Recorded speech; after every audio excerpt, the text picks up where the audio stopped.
Hi guys, good morning. So welcome to Pinoy Mom in India channel. I'm Shell. So for today's topic, we will tackle what are the adjustment or what are the things I did for the adjustment. So today's topic is about life adjustment here in India.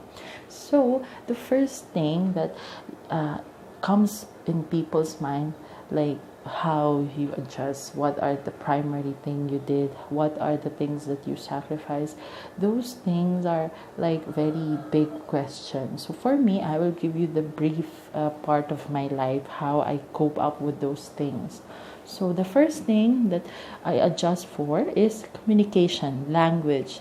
So any people you will ask for, any people you will talk to, the first thing that a person will do when they are new to certain place, to a certain country, is to adjust to the language. So the first thing when it comes to my mind, when I'm still remembering the first day I reached here in India, is how to talk, how to express myself, how to share my thoughts, my ideas. But I'm very blessed and lucky because my husband's primary relatives and family are very good in terms of talking and communicating in English.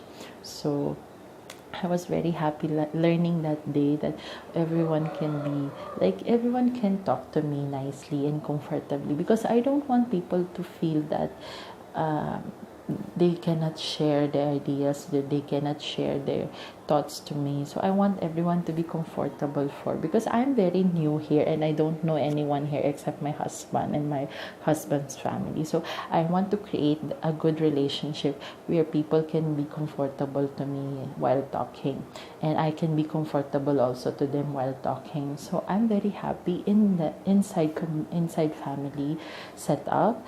They're very good in communicating in English to me, because that is my only option of communicating English. But outside the family area or the community area, that is the other side of the people that you will meet to, you will talk to, the helper that in a daily basis you will see and you will talk, and the people from the area where you will go outside and you will see, those people are the people that are not very good in conversing for the English language. So I'm having hard time on that part, because we have few helpers in the house in Lucknow where my husband and his family is living, and where my husband is brought up and born. So those helper, I really want to talk to them, because I want to have a few connections also other than to my husband's family. But we do that in a very sign language part, where I want this or I really don't like this, because they are also asking me about what I want to eat, what I want for the breakfast or for the lunch, because I'm not eating spicy food. We will tackle the food later. So they're very thoughtful also, but how to express my ideas and thoughts to them are not easy, especially also to the other part of the area where I need to go out with my husband and I want something. Sometimes I want to be adventurous also, that not all the time I will ask my husband to talk, to say, to ask, to buy for me, because I'm also a person, a very independent person. So I want to explore, but it's not very easy. So the first thing that I did when there is a struggle part is, when my husband and any relatives or family talk to my husband, I try to observe. The first thing, the number one you need to do when you don't know the language, is to observe. So you will know what are the keywords. The keywords that you can easily say to other people that doesn't know your language. So the keywords like no, yes, water, bathroom, time, numbers, those keywords will help you to discover your comfort in the communication part to the native language.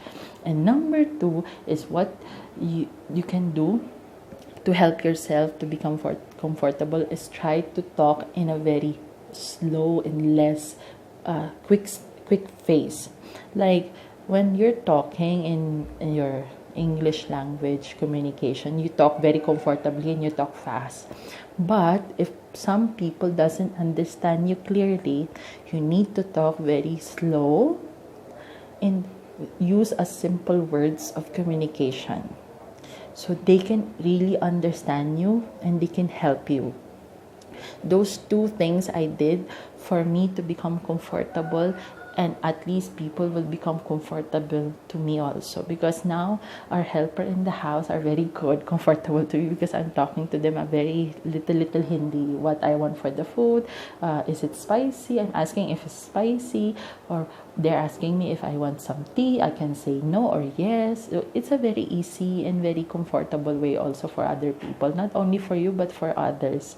And number two, that is food. What are the things I find it hard for the food? Only the taste of the food, because I cannot eat spicy. Other than that, I eat everything. The sweets, the saltiness of the food, I eat everything accordingly. But the spiciness, I have only the level of mild spicy. And the mild spicy for me is the highest spicy that I can eat for myself. So what is the technique? So the first thing you need to do is to learn all kinds of food in the menu. What are those names that you can eat comfortably? So for me, I try to adjust since I got already in a relationship with an Indian guy. When we start a relationship, I try to be much more on the adventure side. I explore my palate. So most of the time, if we're going out, I go to my we go to this Indian restaurant where I try the curries, the bread, the sweets, everything. So when will be the time that I need to explore more on the spiciness? I know what is my capacity of spiciness that I can eat for. Because here in India, the spicy level are very different. When you have your Indian food in another country, those comparison is very different. But in Indian way of cooking, not all the foods are spicy.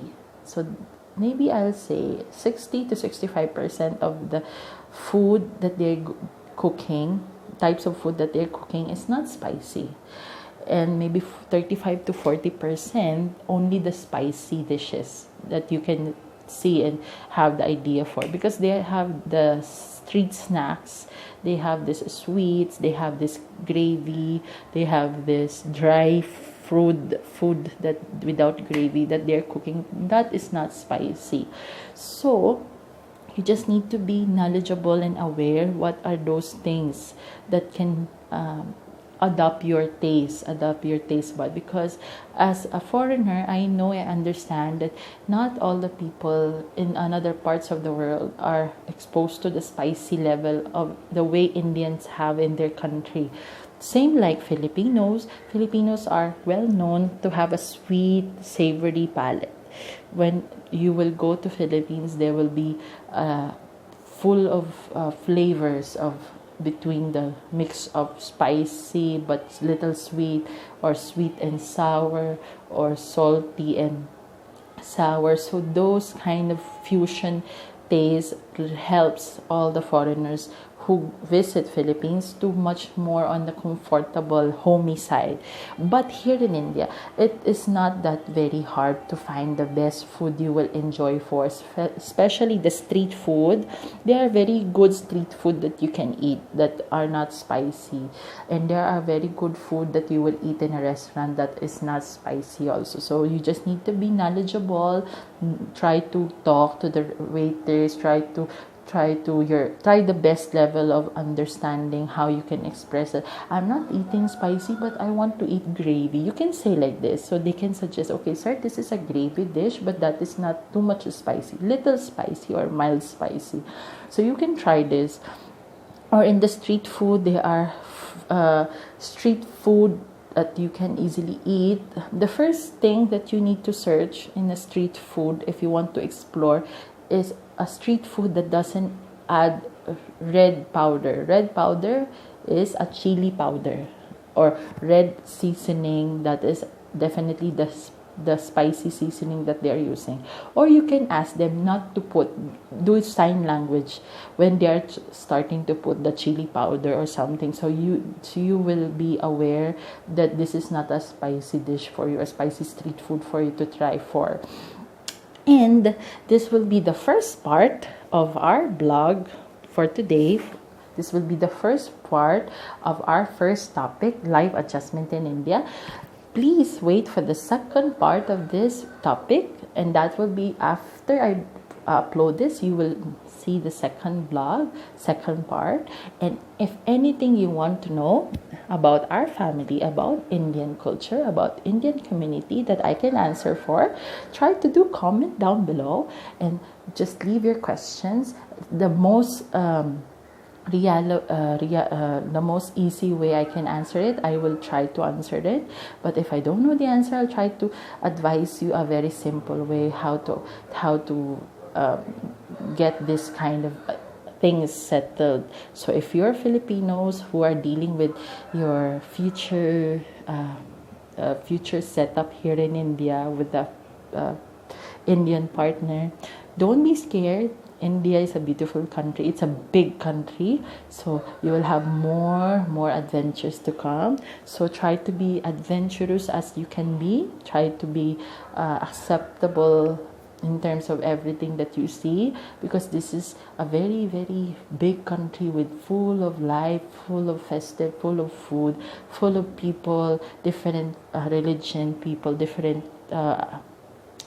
type of people also you will meet along the way. So you will have the best of the memories to have for. So try to be much more on the open side. And if anyone here who are coming soon for India, try to comment down below and I can give you advices what are the best thing to do and what are not the best thing to do. And if you want to have anything to be future blog for me to create, just try to comment also that you want to see this, you want me to do this, or you want to tackle this. If I'm comfortable to do that topic, I will do, so I can help you also. So please help me to make this channel big and make a big family of Pinoy Mom in the channel, and let's create a happy family soon. All the best. Bye bye.